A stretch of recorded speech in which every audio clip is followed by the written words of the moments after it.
이러한 형질 변경이 어떻게 돈을 벌 수가 있을까요?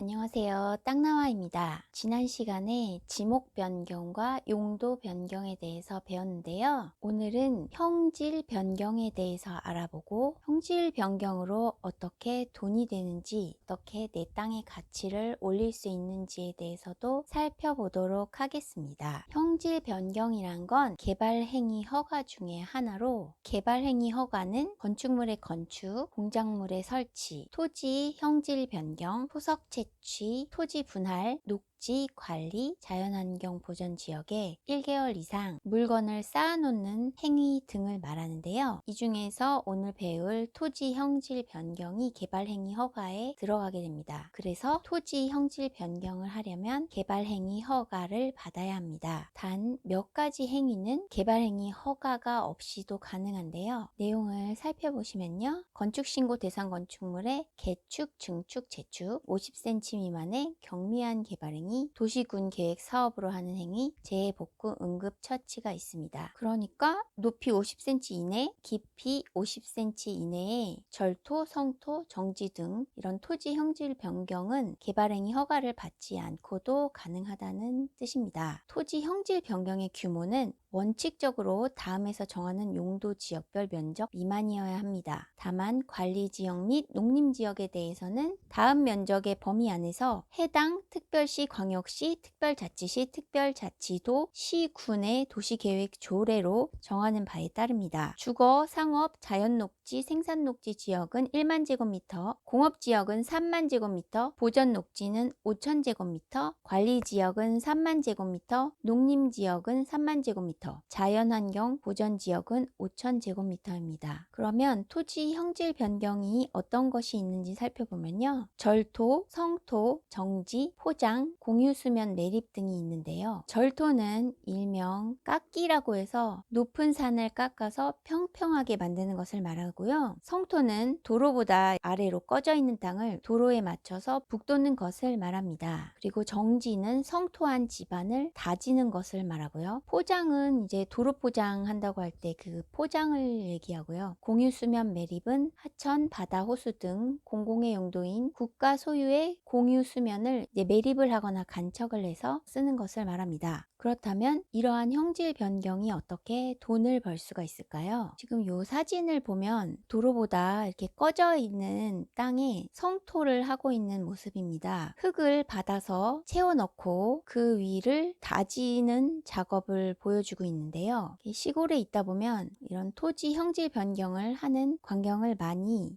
볼 수가 있습니다. 왜 이렇게 토지 형질 변경을 하느냐? 땅이라는 게 잘 팔리는 땅이 있고 안 팔리는 땅이 있는데요. 그 중에서도 너무 미운 땅, 너무 높거나 너무 꺼져 있거나 바닥면이 울퉁불퉁한 땅은 팔기가 쉽지가 않습니다. 충분히 제값을 받을 수 있는데도 모양이 안 좋다는 이유로 제값보다 못한 값을 받게 되는 경우가 아주 많습니다. 그런데 이 땅에 형질 변경이란 걸 하게 되면 너무 높거나 꺼진 땅을 도로면과 같이 평평하게만 만들어준다면 형질 변경에 들어간 비용 이상으로 제값을 받게 됩니다. 이걸 누가 모르냐라고 하실 수는 있는데 의외로 땅을 사놓기만 해두고 전혀 손대지 않고 가꾸지 않고 그냥 팔아달라는 경우가 매우 많아요. 여기에 약간의 자본만 들어가면 더 쉽게 팔 수 있고 제값을 받을 수 있는데 그냥 방치해 두는 경우에는 위치가 아주 좋고 아주 싼 경우를 빼고는 팔기가 어렵습니다. 누구나 알고는 있지만 실천하지 않는 것, 땅을 예쁘게 만들면 잘 팔린다는 사실입니다. 일단 마음에 드는 땅은 사지 말라고 말려도 사십니다. 정말 사고 싶은 땅은 가자마자 바로 느낌이란 게 옵니다. 근데 그 느낌이란 게 도로면보다 꺼져 있고 솟아 있고 모양이 미우면 느낌이란 게 있다가도 없어지겠죠. 금방 팔리는 땅은 시세보다 싸기만 한 땅이 아니고 시세랑 비슷한 수준의 가격이어도 보기가 좋은 땅, 예쁜 땅인 경우가 매우 많습니다. 형질 변경이란 걸 통해서 내 땅을 더 예쁘게 만들어서 좋은 가격에 팔 수가 있다면 형질 변경이 돈이 되는 것이겠죠. 그러면 지금 가지고 계신 땅을 한번 살펴보시고 어떤 형질 변경을 해서 더 좋은 좋은 가격으로 팔 수 있을지 생각해 보시기 바랍니다. 그러면 구독과 좋아요, 알림 설정 부탁드립니다. 새해 복 많이 받으세요.